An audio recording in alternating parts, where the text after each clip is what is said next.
Hello students, welcome to my channel. आज मैं आप सभी को इस वीडियो में चैप्टर नंबर 4 की एक्सरसाइज 4.3 का क्वेश्चन नंबर 1 का थर्ड पार्ट करवाने जा रही हूं। तो हमें क्वेश्चन नंबर 1 में दिया है find the nature of the roots of the following quadratic equations, if the real roots exist find them. तो हमें ये जो क्वाड्रेटिक इक्वेशन दी हुई है इसका हमें nature of roots find out करने हैं और अगर रियल रूट एग्जिस्ट कर रहे हैं तो वो भी हमें फाइंड आउट करने हैं। ठीक है, तो चलिए थर्ड पार्ट में हमें इक्वेशन दिया हुआ है 2x² - 6x + 3 = 0। तो हमें इस इक्वेशन का nature of root find out करना है। तो nature of root find out करने के लिए हमें डिस्क्रिमिनेंट निकालना होता है। जैसे ही आप d का वैल्यू निकालेंगे तो उससे आपको रूट का नेचर मालूम पड़ जाता है। ठीक है, तो डिस्क्रिमिनेंट निकालने के लिए सबसे पहले आप a b c का वैल्यू लिखिए। तो a की वैल्यू क्या होती है आपकी, x² का कोफिशिएंट क्या है 2। ठीक है, और b की वैल्यू होती है आपकी x का कोफिशिएंट। ठीक है, तो वो क्या है आपके पास -6। देन c की वैल्यू क्या है आपका, कांस्टेंट नंबर है आपके पास 3। ठीक है, अब डिस्क्रिमिनेंट निकालना है। तो डिस्क्रिमिनेंट के लिए आपके पास फॉर्मूला क्या होता है, d = b² - 4ac।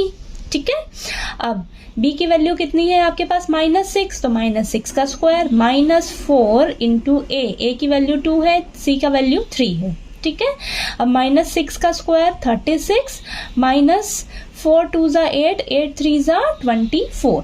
ठीक है, तो यहाँ पर आ जाएगा 24। अब 36 - 24 कितना आएगा आपके पास 12। ठीक है, यानी कि d की वैल्यू आपके पास 12 आई है। ठीक है, d की वैल्यू 12 आई है यानी कि ग्रेटर देन 0 आया है। ग्रेटर देन 0 आया है तो इस केस में जो रूट्स होंगे उनका नेचर क्या होगा, रियल होंगे। रियल एंड डिस्टिंक्ट रूट्स होंगे, यानी कि जो रूट्स निकलेंगे वो एक दूसरे से डिफरेंट होंगे। ठीक है, तो रियल एंड डिस्टिंक्ट रूट्स। ठीक है, अब चलिए रूट्स एग्जिस्ट कर रहे हैं इस इक्वेशन के लिए, तो हम रूट्स फाइंड आउट कर लेते हैं। तो हम क्वाड्रेटिक फॉर्मूला अप्लाई करेंगे। तो क्वाड्रेटिक फॉर्मूला क्या होता है, x = -b + √b² - 4ac / 2a।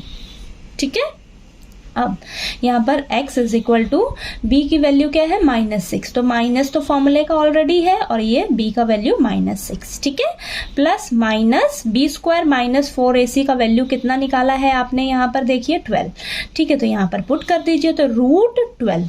ठीक है, अंदर पुट करना है आपने b² - 4ac की जगह 12, या तो आप वापस वैल्यूज रखकर सॉल्व कर लीजिए। ठीक है, कंफ्यूज नहीं होना आपने। अब अपॉन में 2 × a की वैल्यू कितनी है 2 है। ठीक है, अब यहाँ पर आ जाएगा आपके पास x = प्लस, तो ये 6 आ जाएगा, प्लस माइनस, अब √12 है आपके पास। ठीक है, तो √12 को ना आप ऐसे लिखिए, देखिए 2 × 2 × 3। ठीक है, ऐसा लिख लीजिए, और अपॉन में 2 2 क्या हो जाएगा आपके पास 4। ठीक है, ये आ गया। अब इसे हम यहाँ पर सॉल्व कर लेते हैं आगे। ठीक है, तो ये आ जाएगा, x की वैल्यू आएगी आपके पास 6 प्लस माइनस, अब ये देखिए 2 टाइम्स है ना, तो इसको ऐसे लिखिए, आप अलग अलग कर लीजिए। देखिए 2 × 2 आपके पास क्या आ जाएगा, आपके पास 2 का स्क्वायर लिख सकते हो। ठीक है, और ये इंटू में 3 कर लीजिए। पहले तो यहाँ पर कंफ्यूज नहीं होना है आपने, 2 का स्क्वायर × 3 अपॉन में 4।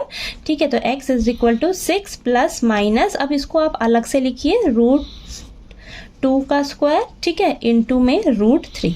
ठीक है, कोई कंफ्यूजन नहीं। मैंने क्या करा है, रूट जो है वो दोनों के लिए सेपरेट कर दिया है। ठीक है, अलग अलग कर दिया है, क्योंकि यहाँ पे देखिए 2 का स्क्वायर है ना, तो ये रूट और स्क्वायर ना आपस में कैंसिल हो जाएगा। ठीक है, तो यहाँ पर देखिए रूट और स्क्वायर आपस में कैंसिल हो जाएगा, तो यहाँ पर सिर्फ 2 बचेगा। या आप डायरेक्ट भी यहाँ पर देखिए 2 × 2 है ना, तो आप 2 सिर्फ बाहर, रूट के बाहर सिंगल आ जाएगा 2। ठीक है, डायरेक्ट भी लिख सकते हो, लेकिन मैंने यहाँ पर आपको स्टेप बाय स्टेप समझा दिया कि किस तरीके से आपने 2 को बाहर निकाला है रूट से।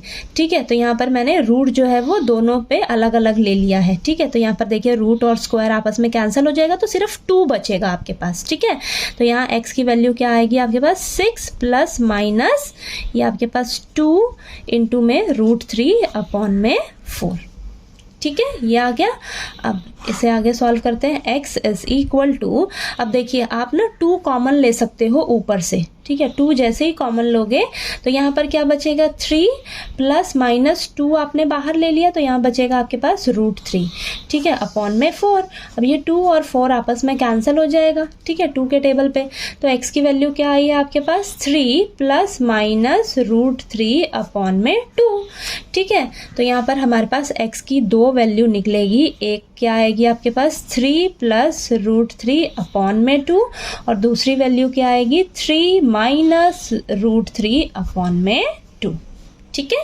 तो x की 2 वैल्यू निकल कर आई हैं, तो यही हमारे क्या है रूट्स हैं और रूट्स हमारे क्या है डिस्टिंक्ट निकलेंगे, यानी कि एक दूसरे से डिफरेंट होंगे, ठीक है। तो x की वैल्यू एक दूसरे से डिफरेंट आई है। तो आपको नेचर ऑफ रूट से मालूम पड़ जाता है कि जो आपके रूट्स निकलेंगे ना वो किस तरीके के निकलेंगे, ठीक है। इक्वल रूट्स आएंगे या आपके जो रूट्स होंगे वो एक दूसरे से डिफरेंट होंगे या इस इक्वेशन के रूट्स निकलेंगे ही नहीं, ठीक है। तो आपको जैसे ही d का वैल्यू निकालोगे ना तो आपको नेचर ऑफ रूट जो है वो मालूम पड़ जाता है, ठीक है। तो आपको ये क्वेश्चन नंबर 1 का लास्ट थर्ड पार्ट जो है वो अच्छे से क्लियर हो गया होगा। कहीं कोई डाउट आया आपको क्वेश्चन में तो प्लीज़ आप कमेंट करके पूछिएगा और वीडियो अच्छा लगे तो प्लीज़ लाइक कीजिए, शेयर कीजिए और ज़्यादा से ज़्यादा सब्सक्राइब कीजिएगा मेरे चैनल को। Thank you so much.